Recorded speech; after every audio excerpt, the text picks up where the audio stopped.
கும்பராசிக்காரர்களுக்கெல்லாம் ராகு பகவான் ராசியிலே அமர்ந்திருக்கிறார். ராசியிலே இருக்கக்கூடிய ராகு பகவான் என்ன தருகிறார்னா ராகு அப்படிங்கிறத நீங்கள் எப்படி எடுத்துக்கிறீங்கன்னா, சாதாரண ஒரு விஷயம் மாதிரி. குரு இருக்கார், சனி இருக்கார் நம்மளை காப்பாற்றுறதுக்கு. ராகு என்ன செஞ்சிட போகிறாருன்னு நீங்கள் நினைக்கிறீங்க? ராகு மாதிரி ஒரு மோசமான கிரகம் இந்த உலகத்தில் யாரும் கிடையாது. காரணம் ராகு வரும்போது ஒரே துக்காத்துக்கு மேலே வச்சிடுறார். காரணம் ராகு பகவான் உங்களுக்கு தொழில் மட்டும் உண்டாக்கி தரவில்லை, வாழ்க்கையில் வெற்றி பெறுவதற்கான எல்லா அனுகிரகங்களையும் கொடுக்கிறார். இதெல்லாம் உங்களுக்கு டஃப்பான கான்செப்ட்ஸோ, இதெல்லாம் என் லைஃப்பில் அச்சீவ் பண்ண முடியாத ஒரு ஃபேக்டராக இருந்தது அப்படின்னா, அந்த அச்சீவ் பண்ண முடியாத ஃபேக்டர்லாம் அச்சீவ் பண்ண வைக்கிறதுக்கு என்ன பண்ணுமோ அதை பண்ணுறார்.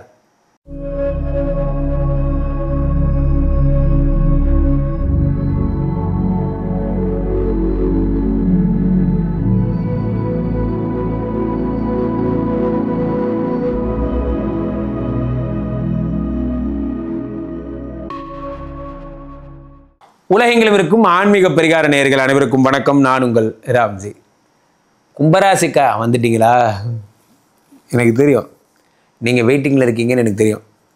ராகுனா கும்பராசிக்காரர்களுக்கு தான் ராகு ஸ்பெஷல், அல்லது ராகு ஸ்பெஷல் நீங்கள் அப்படி வச்சுக்கலாம். கும்பராசிக்காரர்களுக்கெல்லாம் ராகு பகவான் ராசியிலே அமர்ந்திருக்கிறார். ராசியிலே இருக்கக்கூடிய ராகு பகவான் என்ன தருகிறார்னா, முக்கியமாக ஃபஸ்ட்டு வேலை டைவர்ஸ் அப்ளை பண்ணுவார். வந்தோன்னே அவர் போடுற ஃபஸ்ட்டு எழுத்தே அதான். ராகு அப்படிங்கிறத நீங்கள் எப்படி எடுத்துக்கிறீங்கன்னா, சாதாரண ஒரு விஷயம் மாதிரி. குரு இருக்கார், சனி இருக்கார் நம்மளை காப்பாற்றுறதுக்கு. ராகு என்ன செஞ்சிட போகிறாருன்னு நீங்கள் நினைக்கிறீங்க? ராகு மாதிரி ஒரு மோசமான கிரகம் இந்த உலகத்தில் யாரும் கிடையாது. காரணம் என்ன அப்படின்னா, ராகு ராசியில் அமர்ந்திருக்கும் பொழுது விபரீதமான திங்கிங்ஸ்லாம் உங்களுக்கு கொடுப்பார். நான் ஏன் ஜாலியாக இருக்கக்கூடாது, நான் இத்தனை நாள் லைஃப்பை வேஸ்ட் பண்ணிட்டேன், இனிமேல் நான் ஏன் ஃபன் பண்ணக்கூடாது, நான் ஏன் ஹாப்பியாக இருக்கக்கூடாது, நான் ஏன் டெய்லி தீர்த்தவாரி எடுத்துக்கூடாது, நான் ஏன் என்னோடய பழைய எக்ஸ் லவரோட ஜாலியாக இருக்கக்கூடாது போன்ற எல்லா விஷயங்களையும் எல்லா கன்றாவி எல்லாத்தையும் திங்க் பண்ண வைக்கிறதே இந்த ராகு தான். இந்த ஒரு பாட்டு வரும்ல, முதல் கனவே மறுபடி ஏன் வந்தாய். அது முதல் கனவாக இருந்தால் பரவாயில்லப்பா, எனக்கு 3-4 கனவு இருக்குது. அதான் பிரச்சனை. உங்களுக்கு பிரச்சனை என்னென்னா, ராகு பகவான் ராசியில் வரும் பொழுது பழைய காதலி திரும்ப வருவாள். அதுதான் பெரிய பிரச்சனையே. அதே மாதிரி ராசியில் ராகு வரும்பொழுது சொந்த வீட்டிலேயே உங்களுக்கும் உங்கள் ஒய்ஃபுக்கும் டைவர்ஸ் ஆகிறதுக்கான எல்லா அமைப்புகளும் வரும். ஓப்பனாகவே சொல்லுவாங்க டைவர்ஸ்னு. சில பேர் ப்ராசஸ்லாம் பண்ணிடுவாங்க. என்னங்க வந்ததுலேருந்து பயமுறுத்துறீங்க? ராசியில் ராகு வந்தால் ஒரு நல்ல விஷயம் சொல்லட்டுமா, வந்தோடனே தூக்கி ஃபாரினில் வச்சுருவார். ஒரே தூக்கி ஃபாரினில் வச்சுருவார். நீங்கள் இங்கே இருக்க மாட்டீங்க. இந்த மே மாதத்தில் உங்களுக்கு ராசியில் ராகு வந்ததுக்கப்புறம் ஃபாரின் போகிறதுக்கான எல்லா முயற்சிகளும் நீங்கள் எடுப்பீங்க. வெளிநாடு யோகங்கள் வந்தாச்சு, வெளிநாட்டுக்கு போகிறீங்க. ராசியில் இருக்கக்கூடிய ராகு பகவான் ஃபாரினை மட்டும் தர்றதில்ல, உங்களுக்கு புதிய பிஸ்னஸ் எக்ஸ்போசர்ஸ் தராரு. நியூ திங்கிங், நியூ பாசிபிலிட்டி, புதிய இன்வெஸ்டர்ஸ், புதிய குரோத்து போன்ற எல்லா விஷயங்களையும் தராரு. அப்போ ராசியில் இருக்கக்கூடிய ராகு பகவான் வேற என்னெல்லாம் தருவார் என்றால், வெளிநாட்டு வர்த்தகம். இங்கேருந்து ஏதாவது ஒரு பொருளை நீங்கள் ஏற்றுமதி பண்ணுறீங்க, அங்கே வெளிநாட்டில் ஏற்றுமதி பண்ணி அங்கே இறக்குமதி பண்ணிக்கிறீங்க, இதெல்லாத்தையும் ஓகே பண்ணுறாரு. ராகு பகவானுடைய அனுகிரகத்தாலே வெளிநாட்டுக்கு நீங்கள் போய் எதை ஏற்றுமதி பண்ணாலும் சரி, அது அங்கே போய் சக்ஸஸ் ஆகும். அதே மாதிரி ராகு உடம்புலேயே இருக்கும்போது உடம்புல ஒரு முரட்டு பலம் உருவாகிறது. இந்த பாடி பில்டர்லாம் இருக்காங்க பார்த்தீங்களா, அவங்களுக்கெல்லாம் ரொம்ப அற்புதமான காலம் இது. ப்ரைஸ் அடிக்கிறதுக்கான ரொம்ப நல்ல நேரம். ஏன்னா உடல் அழகு சம்மந்தப்பட்ட விஷயங்கள் எல்லாம் உங்களுக்கு நல்ல ஒரு ஒரு ஸ்கோப் கிடைக்கும். ராகுன்னா முரட்டுத்தனம், அசுர பலம். அப்போ ராகு இருக்கும்போது தொழில் தொடங்கிறது, திடீர் ஆப்பர்ச்சுனிட்டி. ஒருத்தர் வந்தார், சார் நீங்கள் எடுத்து நடத்துகிறீங்களா, இந்த ஃப்ரான்ச்சைஸ் நீங்கள் எடுத்து நடத்துங்கன்னு கொடுத்துட்றார். நீங்கள் அடுத்து அந்த ஃப்ரான்ச்சைஸி எடுத்து நடத்த ஆரம்பிச்சிட்டிங்க, அடுத்த லெவல் போயிட்டீங்க. ராகு வரும்போது ஒரே துக்காத்துக்கு மேலே வச்சிடுறார். காரணம் ராகு பகவான் உங்களுக்கு தொழில் மட்டும் உண்டாக்கி தரவில்லை, வாழ்க்கையில் வெற்றி பெறுவதற்கான எல்லா அனுகிரகங்களையும் தருகிறார். இதெல்லாம் உங்களுக்கு டஃப்பான கான்செப்ட்ஸோ, இதெல்லாம் என் லைஃப்பில் அச்சீவ் பண்ண முடியாத ஒரு ஃபேக்டராக இருந்தது அப்படின்னா, அந்த அச்சீவ் பண்ண முடியாத ஃபேக்டர்லாம் அச்சீவ் பண்ண வைக்கிறதுக்கு என்ன பண்ணுமோ அதை பண்ணுறார். 7ஆம் இடத்துக்கு கேது. இதுதான் பிரச்சனை.